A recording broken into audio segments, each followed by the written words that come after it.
So I was blessed and really lucky enough to come across the Stem Cell Institute of America. And because, like I was just telling you about ABC and how, that technique, I choose it because I'm most passionate about it and I don't care about anything else. So with stem cells, I knew a lot of doctors were hearing about it and didn't really move forward with it or get involved with it because I think there was a little bit of fear and apprehension in the amount of work involved with, does this really do what it does? So I did my due diligence, I did the work, and I investigated it, flew down to as many practices as I could that were doing stem cells, and what I saw was absolutely amazing. So immediately I did, what do I have to do to implement regenerative medicine in my practice? And what did you have to do? I had to join the Stem Cell Institute of America because they were able to provide me with the background and the training to be able to deliver these educational seminars. And what I noticed for individuals and patients out there is there's just a lot of lack of information. Right. There's not enough access to information, and what's out there is pretty tricky. Right. So we put on these educational lectures for people to be able to attend, and at that point, they can make their decision what they want to do from there. And so they were able to provide me with the know-how to do that, and then more importantly, my medical staff who actually focuses on delivering the procedure, get them the training that they need to be able to deliver these amazing, life-changing procedures. So what are the biggest myths surrounding stem cell treatments? The biggest myth, and it's funny because it still happens, is I'll get asked at least a handful of times with every lecture is, there's no aborted fetuses, right? None of that's going on with this. Right. And that all came from one of the initial points with stem cell research is they were using it. It's called embryonic tissue, or it does come from fetuses. So if you recall, the Bush administration really slammed down on that because we didn't want anything to do with that. So nobody really has a clue that the regenerative properties in the cells that we're using doesn't come from any of that. It comes from placentas or umbilical cord. So stuff that was medical waste is now saving hundreds of thousands and millions of lives. And so it's really amazing when you think about it.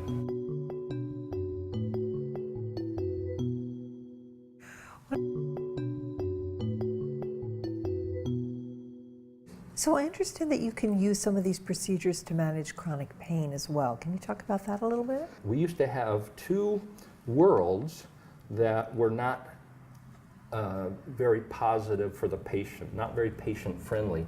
One is chronic pain management. Chronic pain management is narcotics and neuropathic drugs and anti-inflammatories and cortisone shots, spinal stimulation, and the whole thing where they have to go every month to a pain management clinic that's very expensive, and they have to jump through all the hoops and have their urine tested as if they're addicts, and they're sometimes treated poorly and herded around just to get their pain medication to get to the next month. So that's one world. And the other world was often surgery, and surgery is sometimes necessary, but it's a degenerative process.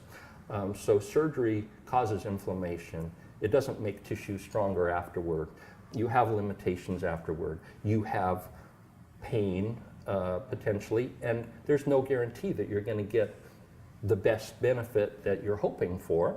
Then when this came along, you say, well, this is so much better for the patient.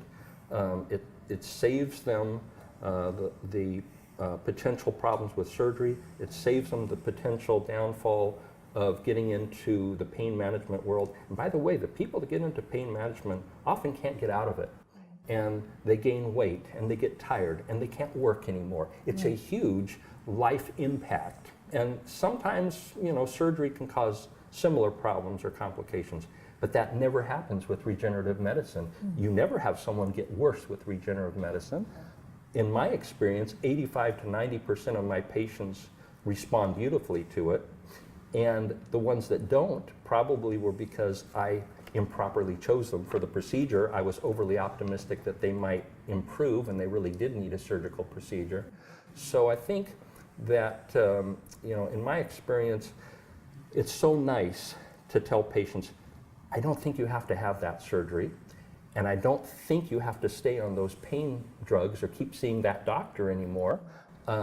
And that difficulty, I think I can help you with regenerative medicine. And it's so frequent that we do get a beautiful response and such, happy and grateful patients because of that. some of the criticisms that you've heard about stem cell therapy? Well, part of the criticism is myth. You know, where do you get these umbilical cord stem cells? Well, they come from the umbilical cord blood of a live, healthy birth baby. The myths are it's from an abortion clinic or it's, and those sorts of things, and it's not. I mean, these are live, healthy babies. We need that because all the testing that goes on, we need to have live, healthy cells. Right. We can't have damaged cells. So that's one of the things that people believe that ethically it could be different. Right. The other thing is people will mistake the words of, remember back in the 80s when George H.W. Bush said we won't be doing research, you know, human research on stem cells. It's because at that time, the major place when you could get stem cells were from the embryo. And it could become a right to life issue in killing the embryo. Well, that embryonic phase ends at about week 10 after gestation. The cells that we get are approximately week 40. So it's a completely different cell. It's not a right to life issue. It's not also what they knew at that time, that these young embryonic cells actually pass on DNA. We don't want that. After the 10th week of gestation, they no longer have that process of passing on DNA. Now the only thing these cells do is give us appropriate signaling in order to try to regenerate and heal ourselves.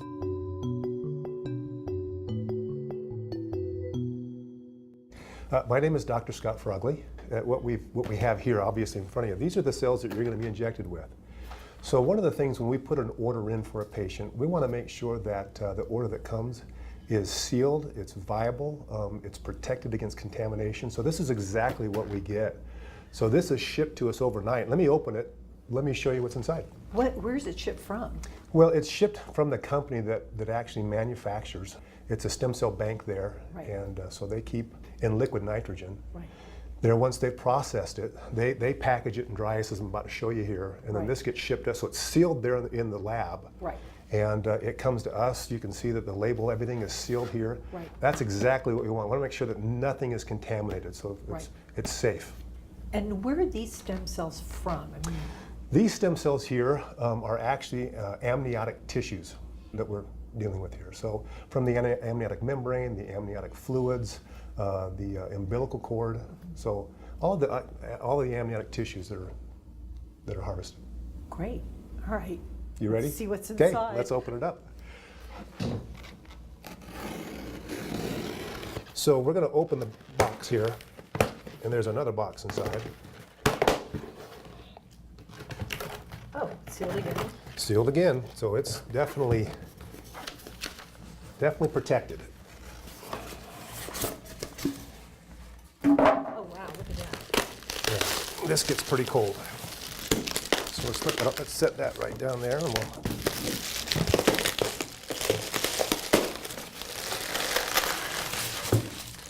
Just set that right there. I can feel the cold emanating from You can here. see it coming off of there. Yeah. Now I'm going to put some gloves on because I really don't want to get burned from it. So you can see here, this is, Oh, my word. it's in cold storage. Yeah. That is. That's And not of milk. course, we get another package. Now, so how cold is this temperature? Well, dry ice is suspending this at even above -70 degrees. So when we get the stem cells, we instantly take them right out, and I'll show you here how they come.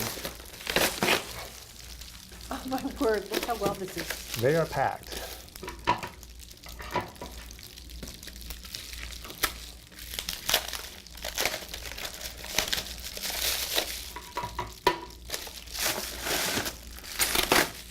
So they come in a little box here, Right. and then there's individual vials in here. We'll cut that open, and you can see here.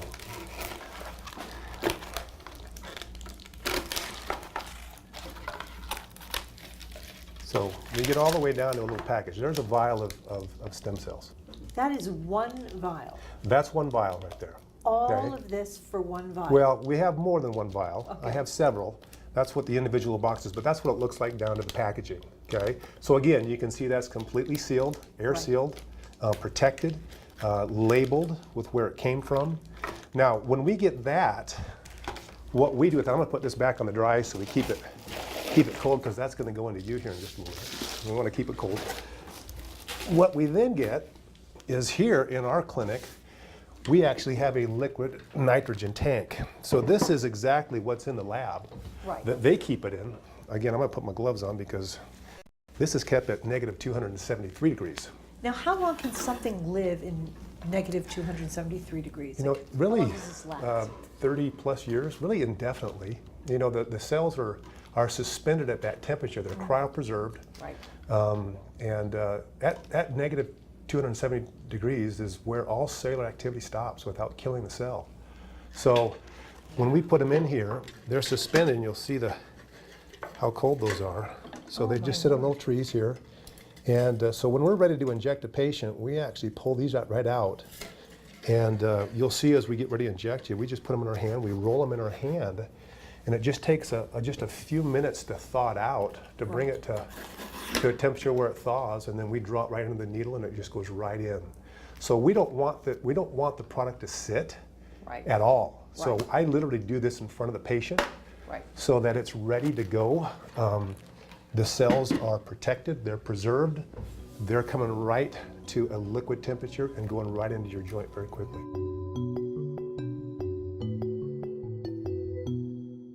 So I'm Dr. Kirk Worsland, and we're here in Bountiful, Utah at our place, Integrated Wellness. And you were the doctor who treated Ada. We had the honor of treating Ada. Great story, great Yes. history, brilliant lady, Yes. and definitely the solution for her. Absolutely. So I understand these are her needs. Yes, when she first came in, she had had chronic knee pain. Her knees were literally collapsing medially. So what we refer to as sort of like as knock-kneed? Yeah, people call it knock-kneed, valgus, stress and strain on her knees. And as a result, all the load is out here on this outside of the knee. Right. She's literally sitting bone on bone, It looks painful. bone spurs and so forth, How do you get motion when you have something like that? very slowly Right. and very gradually. Right. But we initiated that healing with the stem cell injections. So show me where you injected. So when they injected her, they went through the lateral side, Right. through the front, to get right into that area so that we can enhance that healing process. Right. We immediately followed and did both sides, Right. Well, it's because you bone can on see bone this there side there as well. Yeah. We immediately followed that up with knee braces to unload the knees, to allow that tissue to start to heal and allow us to start to work on muscles, Right. ligaments, and changing that structure so that she wasn't constantly knock-kneed, which is what caused it in the first place. Right. The combination of that therapy, you'll notice here, look at the gapping here. Now this is with Ada, this is actually more fabulous than we had ever predicted. Right. But 12 weeks later, And she's 74. She shared that with she's us. correct, Right. 74 years old. Right. Amazing. That's what she got. This is her result. I'm seeing space here. Total space. Now you can still see the spurring there, but some of the damage is starting to disseminate. And we're seeing an increase in that joint space. The patella and the loads on the knees are starting to become more balanced. You'll notice this one also miraculously better. Incredible. That kind of change visually is fabulous, but you noticed how well she's moving. Yes. She hopped up and down the stairs like nothing. Right. Completely changed her life. I don't know if she told you, but a few weeks after we took the x-ray, she went on what she said a 14-mile hike with her new husband up in the hills here with no pain. That's amazing. I mean, that is such a life-enhancing procedure without any downtime, Right. without That's the best anesthesia. part. The thing that she was just dreading with the other options Right. was she'd be immobilized for 6 weeks Right. and then be looking for at least a year or two of rehab to just get her back on her feet. The other part of being immobilized after surgery is that you have to rely on other people to care for you. And I think as you get older, that feels very onerous. You really don't want to be a burden. Right. So this, she told me, drove home, no biggie. Empowering to her to all of Right. a sudden feel like she got a new lease on life. That is incredible. Wow, so it must be stories like these that make you feel really grateful to be doing this. We've seen this and hosts of other stories. Right. We just happen to have these x-rays, but patient after patient after patient who are continuing to see these miraculous changes. Right. And all because of something that's relatively simple.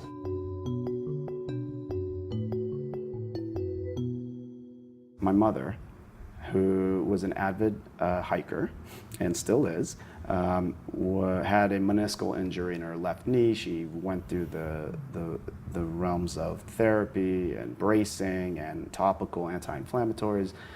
She got to the point where her pain was so bad that she couldn't go up and down the stairs. And I'm sure most people are under this understanding who suffered these kind of injuries. Early on in my regenerative medicine exposure, I've discussed with her, this is an option, we're gonna go forward with it. And what I did was I incorporated a 10 million mesenchymal stem cell injection treatment into the knee, as well as an IV associated with that. And I'm not kidding you when she is now walking 7-8 miles a day, hiking 7-8 miles a day.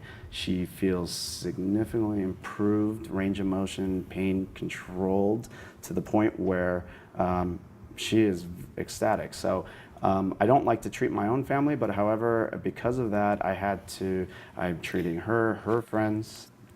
My own brother as well was involved with a labral tear, and he's post-operative pain was not controlled. His range of motion was limited. I've injected multiple musculoskeletal treatments from this. So, I mean, my own family, I believe in it. I believe that the future of the way we practice medicine is going cellular, and we understand that the stem cell treatment option is becoming more and more likely, and will be the wave of the way I practice medicine. So I'm very confident that what we're doing is a treatment that will provide improved functionality, decrease their pain, as well as lower their pain medication requirements.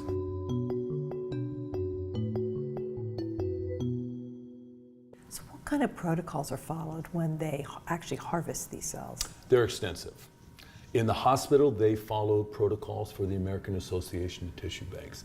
Take, for example, 1 month before proposed delivery, Mama goes in for her meeting with her OB/GYN. That's typically when they ask her if she would like to keep the umbilical cord for herself. If she says no, then many times they'll ask them if they would like to donate it. If she says yes, then she has to go under medical review, social review, and have a blood test in order to make sure that she falls under the American Association of Tissue Banks. When it comes time for delivery, once the baby is delivered, then a registered technician will get the umbilical cord, take it to a clean room, transfer the blood product into a bag, deliver it to the lab. The first thing the lab has to do is test that cord blood. They send it out for all of the testing that you can imagine, communicable diseases primarily. Then the lab will process, and once they have that finished product of cells, they must then take a sample of that, send it to a different third-party lab that tests it for sterility. All that time, these cells must be kept in quarantine until all of these certificates come back clean that say, yes, it's okay, it's okay, it's okay, then they can be used for human consumption. Wow. Yeah, there's a lot. That's a lot. I mean, the FDA has done their job. They understand that they must regulate the industry in order to keep the patient population safe. Patient safety is utmostly important. We want to make sure it's safe, it's viable, the cells are ready to go. Now let me ask you, in all your years of doing these injections, have you ever had an infection or a side effect? Or Never. Never. No, we've never had a single infection. We've never had a rejection. We've never had any adverse reactions. So I would say this seems pretty safe to me. It is, you know. The procedure is extremely safe. In fact, it's one of the safest procedures out there. When you look at what stem cells and amniotic tissues are really used for, you know, in the medical realm, it's amazing, and there are no side effects. Now, you've had this done. I have. Tell me about your procedures. Well, I've had my right knee injected was the first procedure I did. In fact, my knee had gotten to a point where it was so bad that I couldn't sit through a movie. Oh, wow. I couldn't finish 18 holes of golf in a cart. I couldn't finish playing 18 holes of golf. So I had a lot of damage to my knee from football over the years, basketball, snowboarding, lived in the mountains here, and several snowboarding accidents. And then my brother hit me in the knee with a golf ball, of all things. That poor knee had been beat to death. Wow. So I injected it 2 years ago, and I was to a point where in the gym I couldn't put 2 plates on a leg press machine because it just hurt my knee too bad. Oh, dear. And it really became real to me when my son, I have a son that loves to play basketball. I couldn't play my son in basketball anymore. Oh. And I was to a point where, you know, that was his biggest thing. He just wanted to play basketball with his dad. And he literally asked me, he said, "Dad, if you had one wish in the world, what would it be?" And I didn't really know what to answer. I think I fussed around with answers. And, you know, after shooting around with him a little bit, I asked him, I said, "Callie, that's kind of a strange question for you to ask. You're 12 years old. That's a pretty deep question for a 12-year-old. I said, you know, if you had one wish in the world, what would it be?" And he told me that your knee was better so you can play me in basketball. Oh, my word. It hit me like a freight train. You know, I really realized that my knee problem really wasn't my problem. It was my family's problem. Oh. And to be able to get that back. So 2 years ago, I got my knee injected, and my knee is feeling fantastic. Really? I'm back as active as I can be. And participating with my son and to be able to give him his #1 wish in the world and be active with my kids, to me is the greatest gift I could ever ask for. You don't realize how much chronic pain affects your everyday life until it's gone. For sure. You know, we're just not ourselves when we're in pain. Yeah. We're just not ourselves. And to give that back to our family, to give that back to those that love us, you know, it's not always just about us. It's about those that we live with, those that love us.